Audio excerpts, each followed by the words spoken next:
Hello, Sonic Blue here, and I got my little friend Bowsie, and she is very eager to see everyone today. What do you say? You say hi to everyone. Say hi. Say hi to all the people out there, Bowsie. She just wants to stare at the camera. There you go. Good girl. There's her way of saying hello. And welcome to another episode of Bowsie's Vlogs. Now, last time on Bowsie's Vlogs, I mentioned that this week we were going to talk about the growth patterns of a bearded dragon, and this will give your bearded dragon owners something to expect in their growth expectancy. Yeah, you turned out to be a big girl, didn't you? Yes, you did. Yes, you did. Yeah. So, let's get started in going over some of the growth patterns that you will expect to see in your bearded dragon. Now, when they first hatch, when a bearded dragon first hatches, usually their length about 3 to 4 inches on average. They're like this. And it depends upon the lineage of the bearded dragon as well, as opposed to how big they are going to get. So if the parents before them were big and the parents before them were big, then chances are your offspring in bearded dragons are going to be big as well. But if they're kind of medium-sized, they're not going to get any bigger than the parents before them. So it's kind of in their genes about how big they get. What you definitely want to do is if you bring home a juvenile bearded dragon, best to keep them in a large enough terrarium where you will be able to handle the growth spurts of the bearded dragon.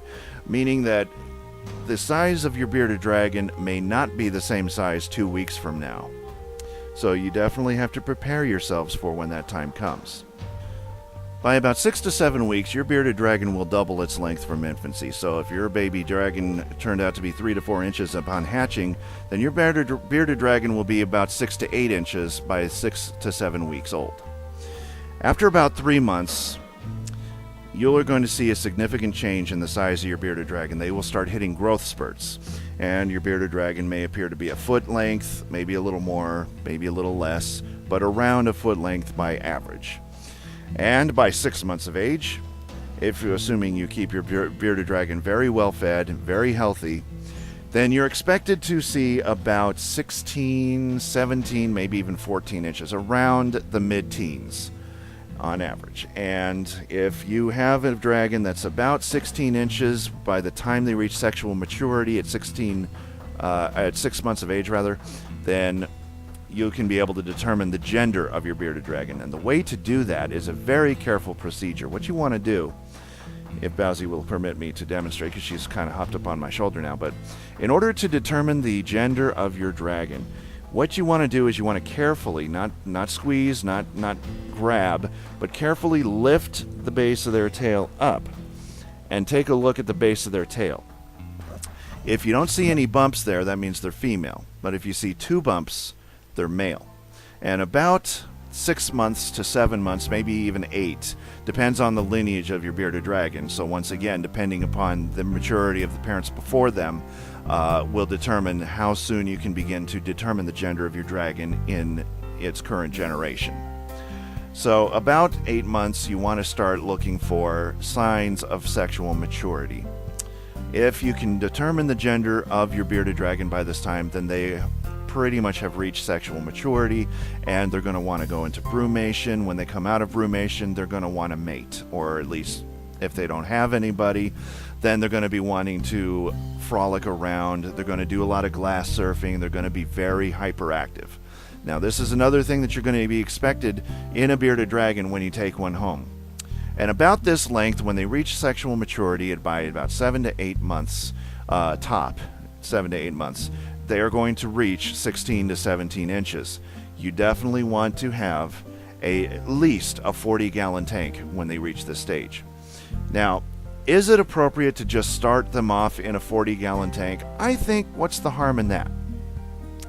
If you give your bearded dragon, especially a hatchling, an infant, or a juvenile, a 40-gallon aquarium, or terrarium as we call them, then it will cost you a lot less. It is something they will already be familiar with, and they don't have to go through the emotions of getting used to another habitat. When Bowsie got brought home, she was merely an infant. I mean, she was just barely 6 weeks old. And about 6 weeks is the time that you can actually remove them from the parents and they can go on and live their own lives without them. But they have to wait until they reach 6 weeks before the earliest you can take them away from their parents is about 5 to 6 weeks, mostly 6, but sometimes they reach the mature enough age at 5 weeks that they can actually be taken away and no harm will come to them as long as you take very good care of them.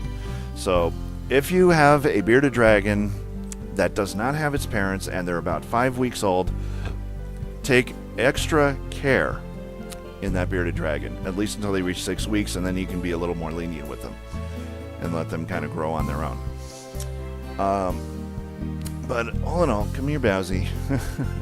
You're hiding from the camera now. You're wanting to go back to your favorite spot, aren't you? Is that what the deal is? Come here. You want to do a video? You want to do a video with me, don't you? Come on, you don't want to hide back here. Come here. Come here, baby.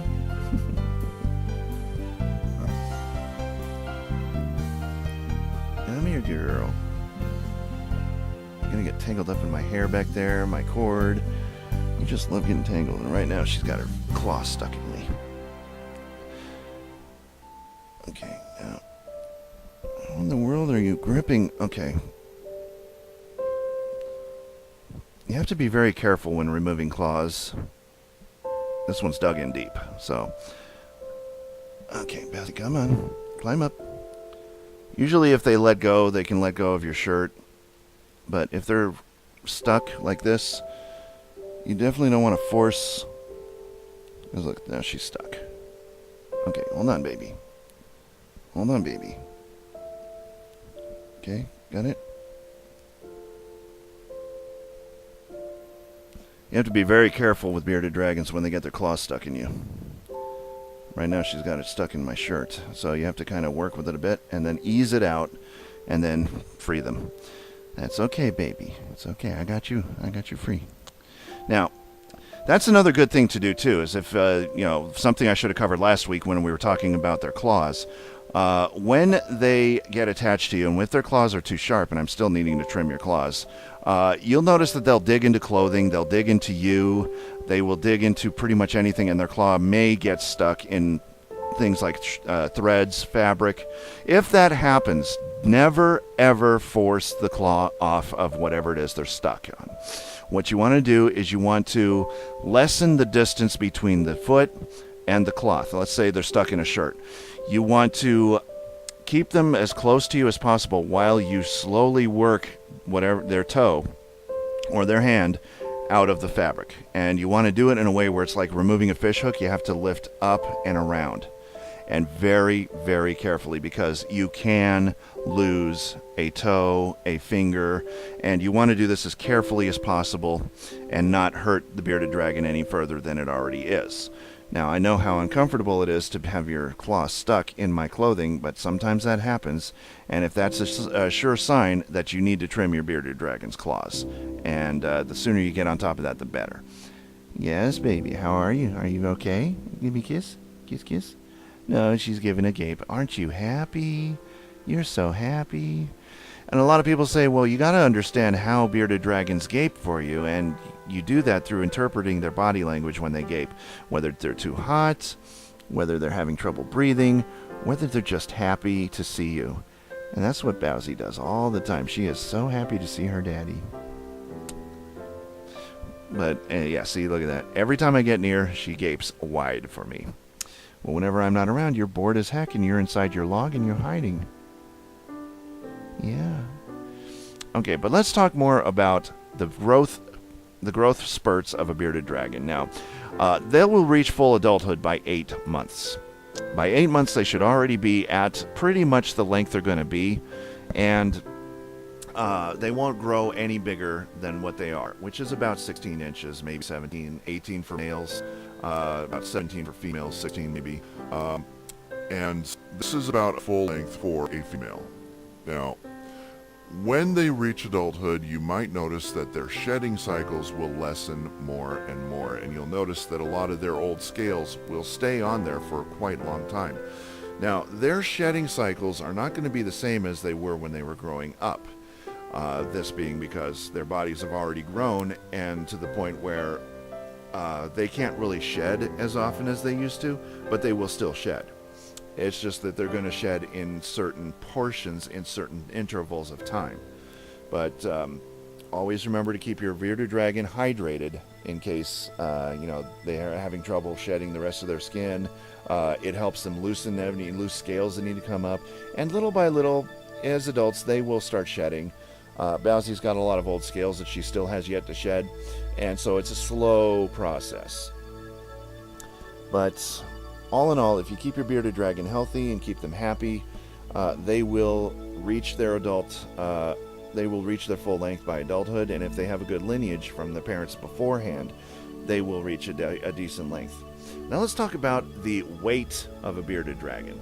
Now the weight of a bearded dragon, if you are afraid they're getting too chubby, that's what they're supposed to be. They're supposed to be about this level of chubbiness, maybe even a little more if they're really good eaters. But this is about average chubbiness for an adult bearded dragon. And look at this belly. This belly is a very well-fed belly. Not extremely well, because she's not that extreme of a good eater, but she still eats good. She still eats good enough to stay healthy. But she is also good enough to store the fats in her body. And you also might notice that some bearded dragons, not all of them, will develop what is known as a little fat nub. I don't know what else to call it because there's no technical name for it. At least I don't know what the technical name for it is. Not yet anyway, but this over here, people notice this. What is that thing on the bearded dragon? What this is excess fats. What this is basically the sign of a really good eater who has a lot of necessary fats stored in their bodies. And this is just the excess. And with bearded dragons especially, they will have that. Some of them will develop this, and it's nothing to fear. It looks gruesome. It looks like a huge eyesore. Doesn't look natural. But if you develop this, what you need to do first and foremost is identify whether this is a tumor or whether this is one of these things, which is like a fat blister or whatever it is. But this is actually kind of common in bearded dragons. If your bearded dragon actually develops one of these, it may not be a cause for alarm, but you definitely want to take them to a veterinarian, have them checked out, and make sure that it's not a tumor, that make sure it's not life-threatening, and you can also tell some of the signs whether or not it's affecting your bearded dragon. Now, keep a good watch on these things too when they first develop. If you happen to get one of these on your bearded dragon, you will need to identify with the bearded dragon's lethargism, if they're ill, if they act ill, if they act inactive, if they don't lift their heads up and become aware of their surroundings, if they don't, show any signs of health, then you may definitely want to make an appointment with your veterinarian, one who deals with exotic pets, and get them checked out. And if it is life-threatening, your veterinarian will tell you and give you some recommendations on how to fix the problem.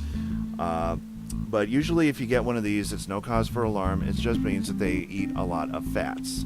And those fats get stored in their bodies until the time they brumate, and then they thrive off of these fats, which is why they store them in their bodies so well. And most of the time, fats are stored in the stomach, in these things, if there's any excess, and of course the base of their tail. And some say in their heads. I don't really know this for a fact or whether or not that's true, but I do know that fats are stored right here in the base of the tail, right here. And it is through the base of the tail where they usually generate the nutrients they need when they're in brumation. It does help to identify the body language of your bearded dragon in order to understand them. And the best way that you can grow together is the more you know about each other. So get familiar with your bearded dragon and let them get familiar with you. And then you will have created a bond that would last them throughout all their growth cycles and all of the stages of their lives. And they are very well worth it. And look, Bowsie could not be any happier than she is now. You've always been a happy girl. Even as a baby, you were happy. Yes, you were. Yeah, even as a baby, you were very, very happy. And she was very explorative and, always showing signs of good health. And just like she is now at almost 4 years old, you're going to be 4 in October. So in October, we are going to have a special birthday celebration for Bowsie as she reaches her 4th year. The more you understand your dragon, the better your bond will become. And it always helps to note the growth cycles of your bearded dragon. But if you don't know the lineage of the bearded dragon, if you don't know the genes of your bearded dragon, you could always take them to a bearded dragon expert or your veterinarian, the one who specializes in exotic pets.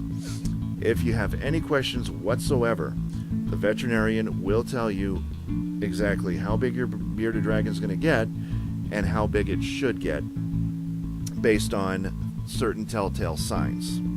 To look for these signs, you can actually determine how big your bearded dragon is going to get by looking at things like their muscle tone, their arms, their legs. If they're really big muscles but really small bodies, that means they are going to continue to grow into those muscles. Sometimes the muscles grow faster than the bodies do. And if you see that, they'll look like they're Popeye, and they have big forearms, they will grow into that. Their bodies will grow into their muscle tone. So there's nothing wrong with the bearded dragon if you feel that they're too small for their muscles. They will grow into that. You just got to give them the time, be very patient. They will grow.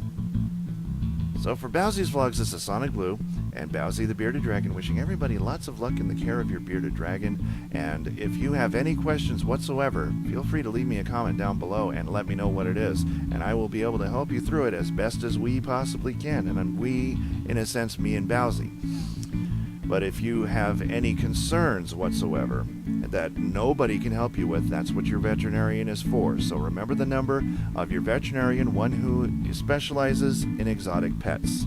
They can be a lifesaver to both you and your beloved dragon. So, from Bowsie's Vlogs, this is a very happy Bowsie and a very successful owner, bidding everybody good luck in the care of your bearded dragons. Isn't that right, baby? Want to give a kiss? Give a kiss. Kiss, kiss. You're just gonna gape at me, aren't you? Yes, you will. Hi. Hi. Take care, everyone. Now, Bowsie, you are a very happy girl. Yeah.